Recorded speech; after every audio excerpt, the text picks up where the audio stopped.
Le goût d'entreprendre.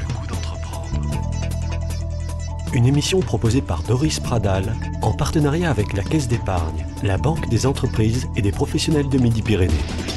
Bonjour à tous et bienvenue dans Le goût d'entreprendre. Vous connaissez le slogan d'un célèbre fournisseur, l'énergie est notre avenir. On n'en dira pas plus. Nicolas Christie de l'entreprise Sunny Brain l'a bien compris en choisissant de travailler sur les panneaux solaires. Il a créé un procédé unique qui permet de les refroidir. Vous allez comprendre pourquoi et comment ça marche. Bonjour Nicolas Christie. Bonjour Doris. Vous avez rendu le photovoltaïque intelligent. Alors, comment ça, les panneaux solaires n'aiment pas quand ça chauffe trop ?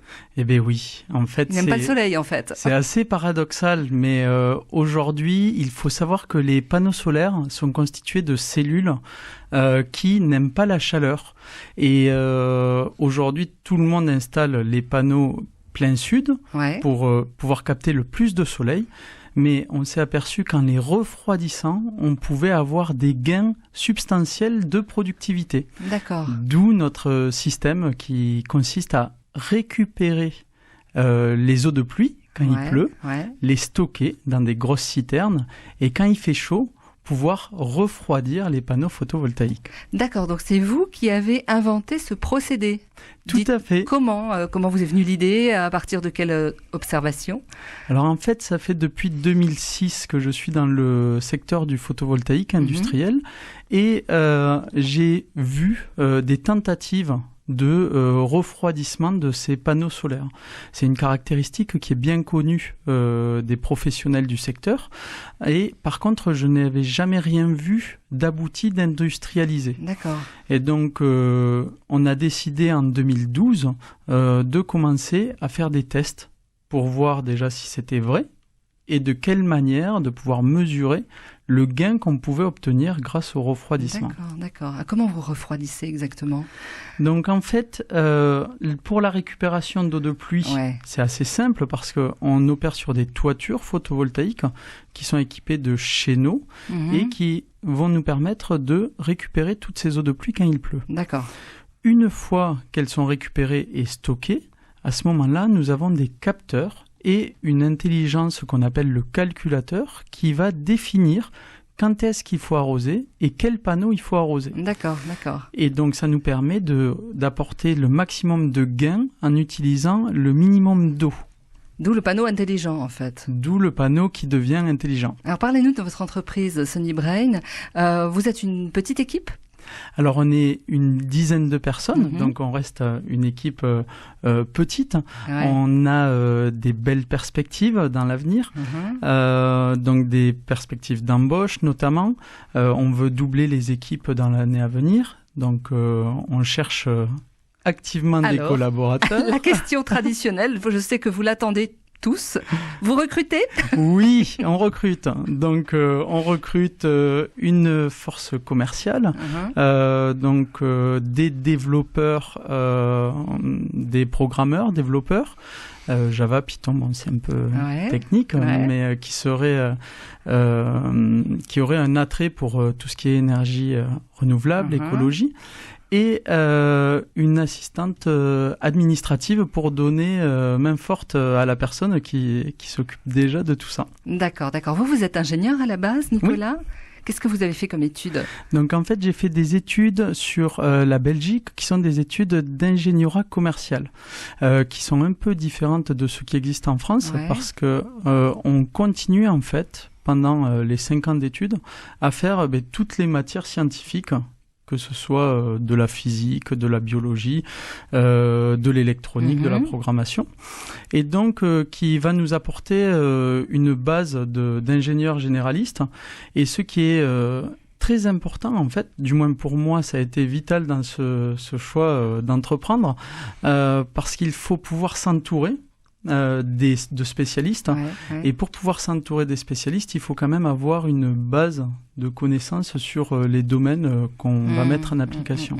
Donc c'est vrai que ça a été un cursus que je ne regrette absolument pas. Et pourquoi les panneaux solaires quand vous avez décidé de créer votre entreprise? Comment vous êtes arrivé justement à dire ça y est, j'ai trouvé la bonne idée? Donc pour l'aspect d'énergie renouvelable, j'ai créé ma première entreprise quand j'étais encore étudiant. Ouais. Donc là, c'était de fabriquer de l'hydrogène grâce à des panneaux solaires, avec de l'électrolyse de l'eau. J'ai fait ça pendant mes 2 dernières années d'études et c'est une entreprise que j'ai prolongée pendant encore 2 ans après, où j'allais voir des industriels. À la suite de ça, je suis parti en Espagne où j'ai été responsable international pour une grosse boîte photovoltaïque. Et après ces longs pèlerinages, je suis revenu sur Toulouse, donc sous mon arbre, pour créer mon entreprise. Et donc, étant donné que j'avais accumulé de l'expérience dans les panneaux solaires, j'ai continué dans cette direction-là. C'est un univers qui vous intéresse, qui vous passionne. Tout à fait. En fait, ce qui est excitant et passionnant dans cette aventure, c'est que il faut se dire que tout ce qu'on connaît ou tout ce qu'on a entendu jusqu'à présent sur les énergies renouvelables et en particulier sur le photovoltaïque, donc ça fait déjà quelques années qu'on en parle et qu'on en voit, et imaginez-vous que ça ne représente que 0,01% de ce qu'on va connaître dans les années à venir. Sur le photovoltaïque ? Sur le photovoltaïque. Pourquoi ?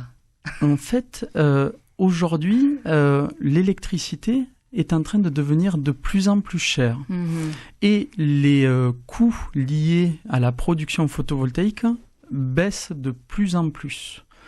Donc en fait, jusqu'à présent, le secteur photovoltaïque a été mené par des politiques de subvention qui étaient indispensables en fait pour que cette énergie se développe. Vous voulez dire les incitations financières? Tout à fait, ce qu'on appelle des tarifs à bonifier pour le rachat d'électricité. Ce qui était indispensable étant donné le coût des panneaux au départ.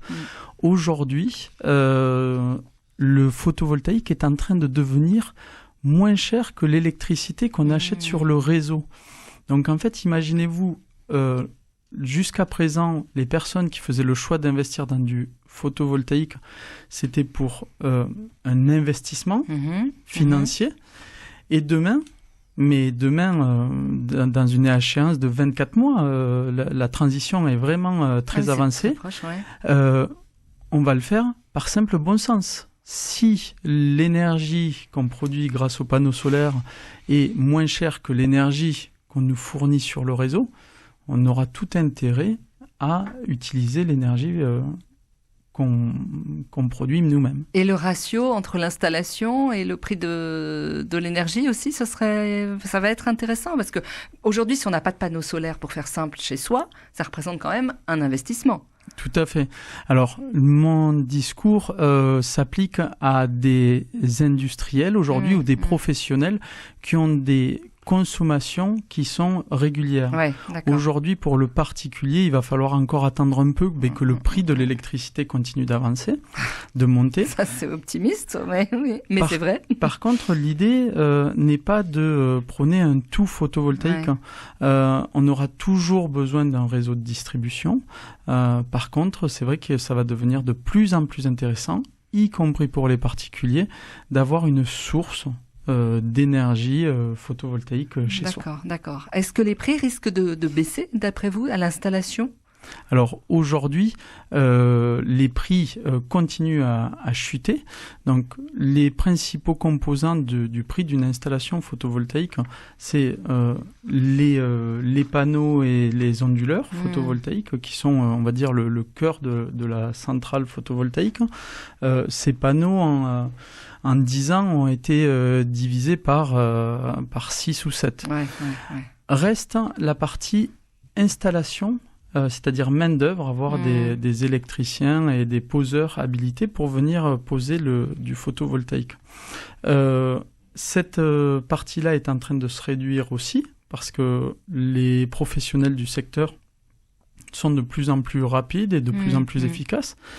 Et à côté de ça, chez Sunny Brain, on a réfléchi de quelle manière on pouvait encore réduire ses coûts pour démocratiser le photovoltaïque. D'accord. Et aujourd'hui, on a une solution qui s'appelle solairprivé.com qui permet de vendre des kits où l'on installe une majorité du système tout seul. Et après, il faut faire venir un électricien habilité pour faire les derniers branchements sur le réseau. C'est le do-it-yourself du panneau solaire. Tout à fait. Vous restez avec nous, Nicolas, on en parle tout de suite.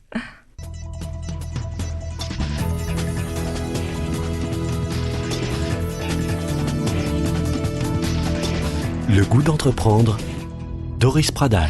Les panneaux solaires, l'énergie solaire n'aura plus de secret pour vous. Nicolas Christi est notre invité de l'entreprise Sunny Brain. Bonjour Denis Avril.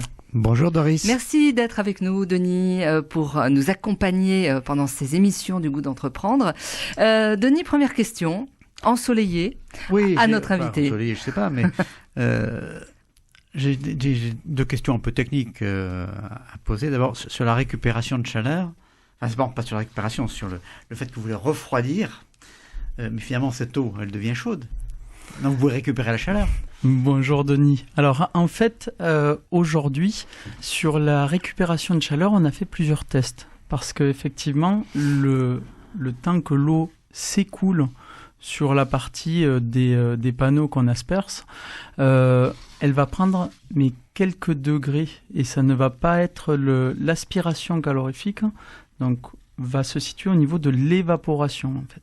Donc c'est de là qu'on tire le plus de refroidissement. Donc aujourd'hui on n'a pas trouvé de solution rentable pour récupérer cette chaleur. Ouais. C'est dommage, il n'y aurait pas d'autres solutions parce que du moment que ça chauffe... Mais aujourd'hui, on a évalué les gains qu'on pouvait avoir. L'investissement n'est pas rentable pour récupérer ces quelques calories. Oui, j'imagine. Alors, Denis, une autre question. Autre question aussi un peu technique, de termes. Vous parlez d'intelligence. On a quand même loin de l'intelligence artificielle quand même. C'est assez simple de récupérer les données de capteurs et puis de déclencher un refroidissement. Hein. Mais le concept en lui-même est très simple. Et de fait, avant qu'on se plonge dans l'aventure, on s'était dit que ça allait être assez facile et qu'on allait pouvoir commercialiser ça assez rapidement. Il nous a fallu 3 ans et demi pour faire ce qu'on estimait être très simple. Donc en fait, ce qui s'est passé, c'est que un peu comme tous les sujets d'innovation, une fois qu'on est décidé à rentrer dans le sujet et à faire des réalisations, on commence à découvrir en fait toutes les petites difficultés. Une des difficultés en fait n'est pas d'envoyer de l'eau sur un toit. Ça reste quelque chose qui est connu. Ce qui est difficile, c'est de pouvoir avoir une gestion intelligente de cette ressource, l'eau de pluie, qui est une ressource rare du coup, à partir du moment où on la stocke, et de pouvoir l'administrer au bon moment et dans la bonne quantité. Et pour ça, on s'est aperçu qu'il fallait des capteurs, on s'est aperçu qu'il fallait un calculateur, et on a réalisé sur 2 ans un programme d'intelligence artificielle où on a investi 700 000 € pour pouvoir améliorer tout ça et mieux connaître les centrales photovoltaïques. Donc en fait, c'est vrai que c'est quelque chose qui nécessite des compétences transversales et aujourd'hui, c'est vrai qu'on n'est pas nombreux à utiliser l'intelligence artificielle dans le photovoltaïque. Dans le photovoltaïque, oui, c'est ça. En Europe, vous êtes pas les seuls, mais vous avez tout de même obtenu une 30aine de marchés, c'est ça, à l'international. Donc ça veut dire qu'il y a une demande, qu'il y a un besoin. Alors aujourd'hui, sur la France, on doit refroidir à peu près une 75aine de toitures. Ouais. On a de la demande à l'international pour ce produit-là. Par contre, c'est vrai qu'on est victime de notre succès et on doit gérer les priorités et donc temporiser la partie internationale. C'est pourquoi on est en train de réfléchir à une nouvelle levée de fonds qui nous permettrait de consolider la société et pouvoir partir vers d'autres territoires. Ah ouais, passionnant. Denis, une autre question. Oui, c'est un peu lié à ça. Donc, ce que vous vendez, c'est quoi? C'est la partie intelligente. Et alors, l'installation, vous avez des installateurs que vous agréez pour faire tout, parce qu'il y a une installation hydraulique. Enfin, c'est pas rien quand même. Alors, nous, on est le fabricant concepteur. Mettons que vous soyez un producteur photovoltaïque et qu'on souhaite améliorer les rendements de votre centrale. On va étudier la centrale telle qu'elle fonctionne aujourd'hui, comment elle est constituée, et on va concevoir un système sur mesure qu'on va vous chiffrer. On facture l'entièreté, le clé en main, et par contre après, étant donné qu'on a des marchés sur toute la France, effectivement, il faut qu'on ait des installateurs qui soient formés et agréés par notre société pour procéder à la pose du dispositif. Vous vendez des panneaux? Les panneaux, vous les vendez? Alors aujourd'hui, c'est une très bonne question parce que en fait, le refroidissement photovoltaïque et tous les développements d'intelligence et de contrôle à distance qu'on a réalisés nous ont permis d'ouvrir de nouveaux horizons avec les défis qui arrivent à grands pas sur le marché de l'énergie. Donc on a cette branche d'activité qui s'appelle le repowering, c'est-à-dire amener des améliorations aux dispositifs existants. Ça, c'est une branche d'activité.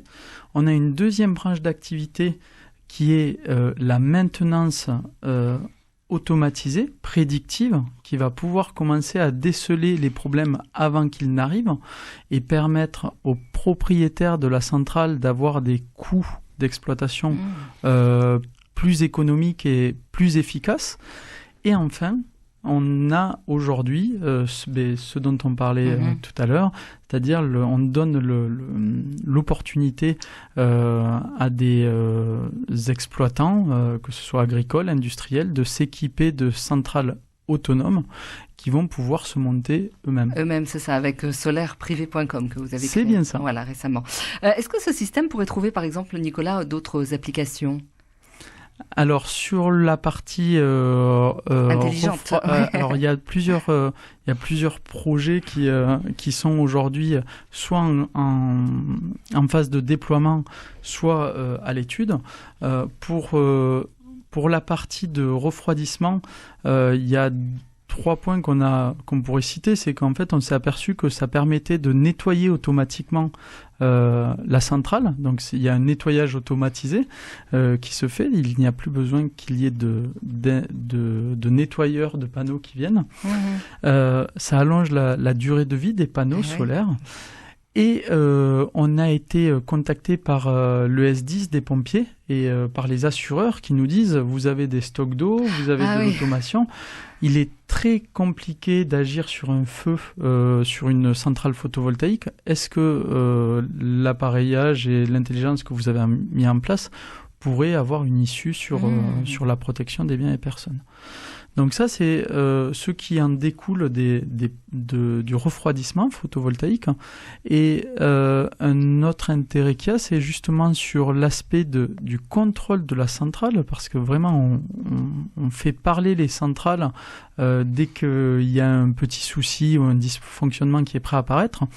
La centrale nous envoie des SMS et envoie des SMS au client pour lui dire tiens, j'ai un problème, il faudra venir checker tel ou tel aspect. Et donc ça, on a pu le modéliser dans une offre d'assistance d'exploitation qui permet justement aux clients, aux producteurs photovoltaïques, même ceux qui ne sont pas équipés de système de refroidissement, de perdre moins d'électricité due à des pannes. D'accord. Donc c'est une autre façon en fait d'augmenter la rentabilité des centrales, c'est de pouvoir augmenter la fiabilité des centrales et des interventions. D'accord, donc effectivement, il y a plein encore de fils à tirer. Tout à fait. Denis, une autre question. Justement, sur le même thème, moi j'avais une question qui est, lorsque vous faites une étude pour un client, est-ce que donc vous estimez, ou éventuellement est-ce que vous vous engagez sur l'augmentation de rendement des panneaux avec votre système? Alors vous parlez sur la partie de refroidissement ou la partie de maintenance. Donc en fait c'est quelque chose qui nécessite de savoir que, et c'est pour ça qu'on s'intéresse à la maintenance, on ne peut pas garantir de taux de performance si on n'est pas maître de la maintenance. C'est-à-dire qu'on peut avoir des gains à un certain moment de l'année sur le refroidissement ou le nettoyage. Il suffit qu'il y ait un onduleur ou une partie du système qui soit défaillant et où le mainteneur n'intervient pas assez. Quand on fait les comptes en fin d'année, on va s'apercevoir que ça n'aura servi qu'à combler les pertes qui ont été générées sur d'autres aspects dont on n'est pas responsable. C'est pourquoi c'est intéressant pour nous de pouvoir commencer à prendre le contrôle de la maintenance pour pouvoir amener ce type de garantie. Mais actuellement, le contrôle de la maintenance, il avait dit, les SMS sont envoyés au client. Donc, il n'est pas envoyé, il peut être envoyé sur un mainteneur extérieur à ce moment-là, mais qui lui est agréé par vous, ou comment ça se passe ? Ah non, parce que le client, si vous voulez, il a déjà tout un écosystème, que ce soit son électricien, son mainteneur, ses fournisseurs, et nous, on vient se greffer sur cet écosystème. Et donc aujourd'hui, c'est vrai que tant qu'on n'a pas le contrôle de ce qui se passe sur les autres éléments de la centrale, mais c'est pas possible pour nous d'apporter cette garantie de performance. D'où la nécessité pour nous de pouvoir rentrer sur le secteur de la maintenance et apporter un service qui amène une valeur ajoutée, parce que en tant que société innovante, si on arrive sans apporter une nouvelle valeur, en fait, on est inaudible par rapport aux grands acteurs qui sont déjà en place. D'où le fait de pouvoir apporter de nouveaux concepts de maintenance. Sur lesquels vous travaillez. Et en plus, ça vous amènerait du récurrent, quoi. Exactement, c'est l'idée aussi. Vous avez reçu le label French Tech. Oui, tout à fait. C'était en septembre de l'année dernière, donc ça va bientôt faire 1 an. Alors ce label, on a été honoré de le recevoir. Il est décerné selon des critères d'hypercroissance et il reprend... il sélectionne une centaine d'entreprises sur toute la France qui sont en hypercroissance et qui seront les fleurons de l'innovation digitale demain. Ça, c'est une vraie carte de visite. Ah ben oui. Du coup, ça nous met en lumière la société et ça nous pousse, nous aussi, à pouvoir continuer à préserver notre avance et viser des marchés à l'international et de nouvelles perspectives. Tout à fait. Et à trouver des solutions pour protéger notre planète. Oui, parce qu'on a bien besoin. Parce que on en a peu parlé, mais c'est vrai que être entrepreneur et pouvoir lutter pour une cause qui est écologique et respectueuse de l'environnement, c'est quelque chose qui est très très prenant et chaque matin on sait pourquoi on se lève. C'est ce que j'allais vous dire, qu'il vous fait lever avec le sourire tous les matins. Exactement. Merci beaucoup. Un grand merci à Nicolas. Vous nous rappelez l'adresse internet où on peut vous trouver. Votre bureau d'études est installé à Colomiers. C'est ça, derrière le lycée international. Et le site internet de Sunnybrain, c'est sunnybrain.com. Voilà, merci à vous. Merci beaucoup, au revoir. Vous avez une question, n'hésitez pas à nous écrire, contactez-nous, entreprendre@radioprésence.com. Merci Denis Avril, à très vite.